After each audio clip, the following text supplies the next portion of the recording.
Ang sabi kasi niya, Sinetsyempuhan naman ni Kristo, pumapasok siya sa sinagoga pag Sabat para mangaral. Ang ipinapangaral niya, kalaban ng kanilang pananampalataya. Tinuturuan niya sila ng iba, inaalis niya sila sa Sabat. Kaya nagagalit tuloy yung mga sa kanya.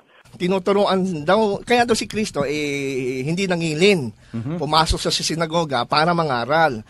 Yung pangangaral daw niya doon ay tinuturuan sila ni Jesus na umalis na at wag nang mangilin ng Sabat. Nasaan yung sa talata na naman na yun? Wala na namang ganun. Kaya daw, nagalit ang mga Hudyo dahil nangaral daw siya ng bagong aral dahil yung inaaral niya, wala na yung Sabat. Tapos ang sinipin niya, Brother Robert, Lucas 4:16 hanggang 29. Ayun na nga Tingnan natin, kasi baka naman nasa Biblia na nilagay nila na tinuruan ni Jesus na umalis sa Sabat. Basahin po natin sa 4:16. At siya'y napasa Nazaret na kanyang nilakhan. At ayon sa kanyang kaugalian, siya'y pumasok sa sinagoga ng araw ng Sabat at nagtindig upang bumasa. At ibinigay sa kanya ang aklat ng propeta Isaias.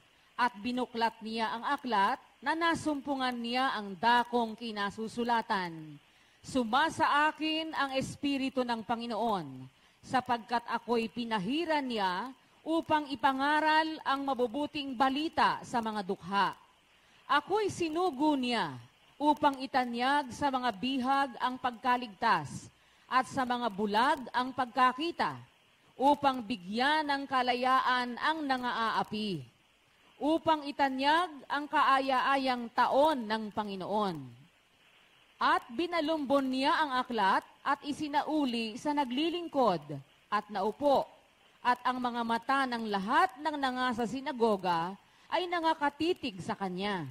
At nangapuspos ng galit ang lahat ng nangasa sinagoga sa pagkarinig nila ng mga bagay na ito.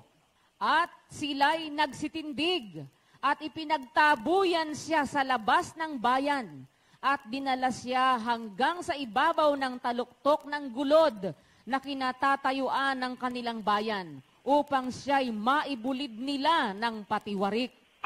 Ayan pinabasa niya sa TV yan, kitang-kita sa video.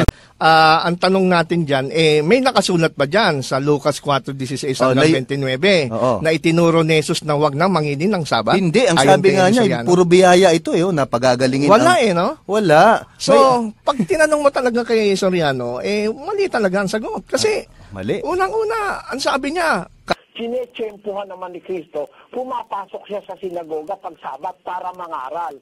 Ang ipinapangaral niya, kalaban ng kanilang pananampalataya. Tinuturuan niya sila ng iba, inaalis niya sa Sabat. Kaya nagagalit tuloy yung mga sa kanya. Ulit-ulit kong binabasa ito. Wala Wala namang nakalagay na umalis sa Sabat, Hindi nga Bagkus, talagang hindi, baliktad po ang sinasabi. Kita mo, kapatid, hindi siya kasama ng mga nangingili ng Sabat. Nagalit nga sa kanya kasi nangangaral siya ng ibang aral. Iba sa 10 utos. Iba sa aral ni Moises. Kaya siya nagpunta sa sinagoga ng Sabat, hindi para mangili ng Sabat, kundi para mangaral. Kaya siya nagpupunta sa sinagoga ng araw ng Sabat, hindi para mangilin, kundi para mangaral ng aral, na bagong aral. Kaya siya itinataboy, iba yung aral na itinuturo niya. Kaya pinagtatabuyan siya. Ngayon, ang tanong ko doon, ilang beses kong pinapakinggan yung kanyang video. Ang tanong ko doon, ano yung bagong aral ni Kristo? Wala naman siyang pinaliwanag, hindi naman niya sinabi kung ano yung bagong aral. Kundi, ang sabi lang niya, merong bagong aral kasi si Kristo.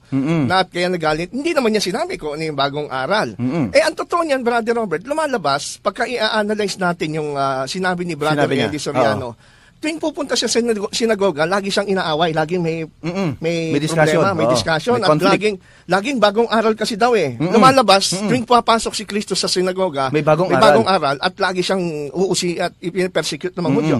Pero alam mo, pagka binasa mo pala doon sa Lucas 4:15, kasi nagsimula tayo sa 16, di ba? Itaas mo ang pagbasa, Brother Robert, sa 15. Tingnan mo. Ayan. Ang sabi po dito sa Lucas 4:15, nagturo siya sa kanilang mga sinagoga at pinuri ng lahat. Nagpunta siya sa kanilang, sa ano to, sa Galilea ito, no? Oo. At kung babasahin natin yung context kasi ng Lucas 4, ay ito yung magkakasunod. Oo. matapos siyang mabaptize, tapos na tuksoin siya sa ilang ng Diablo.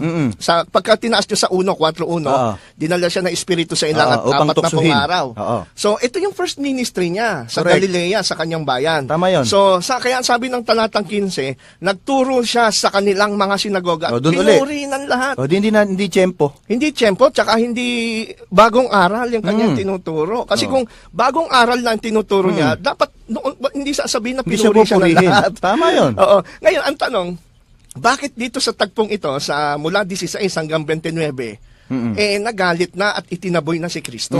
Okay, bakit sa pagkakataong ito? Kasi pinalalabas si Soriano, palagi siyang tinataboy, yun pala, hindi. Pero sa tiyempong ito, itinaboy siya. Bakit siya itinaboy? Dahil ba dun sa sinasabi ni Brother Eli na dahil sinira niya yung Sabat at sabi niya, huwag nang mangilin ang mga Hudyo ng Sabat? Hindi ho ganon.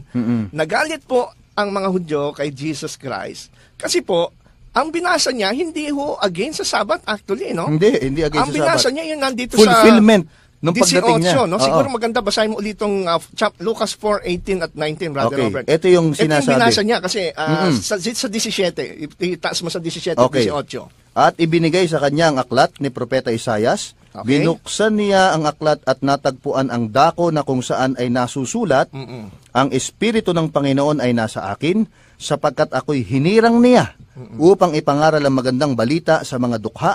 Ako'y sinugo niya upang ipahayag ang paglaya sa mga bihag at ang muling pagkakaroon ng paningin sa mga bulag, upang palayain ang mga naaapi, upang ipahayag ang taon ng biyaya mula sa Panginoon. Yun ang sinabi niya. Yun ang binasa niya. Kaya nagalit.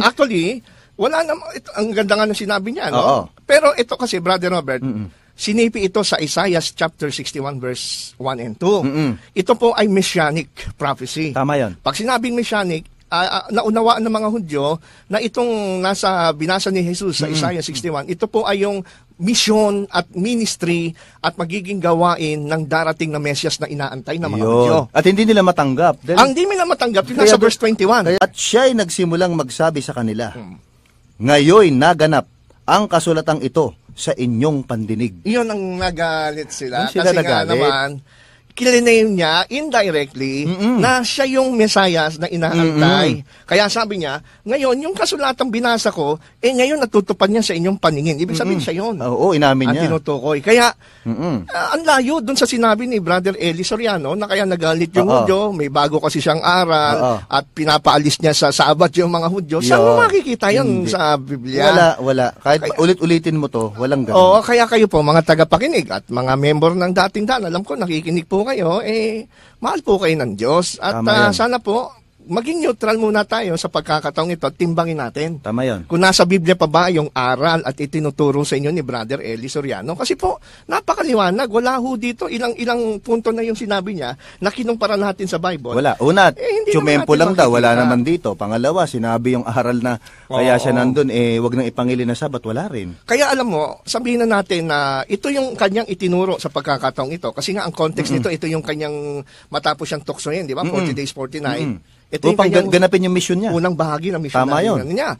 Kaya pinoclaim niya rito na narito na nagsisimula ng mga aral ng Mesyas, na siya ay Pagpapalayain ko ang magpapalaya mga- sa oo. mga bihag, pagagalingin ang mga bulag, Kaya nagalit mga naapi, pagagalingin niya. Kasi darating ang mga panahon, Brother Robert, itong si Jesus Christ, kung mapapansin niyo, pag binasa po ninyo mga kapatid at mga kaibigan, ang Matthew, Mark, Luke, and John, ay merong pong 7 episode na kung saan si Jesus Christ ay palaging nagpapagaling, Tama.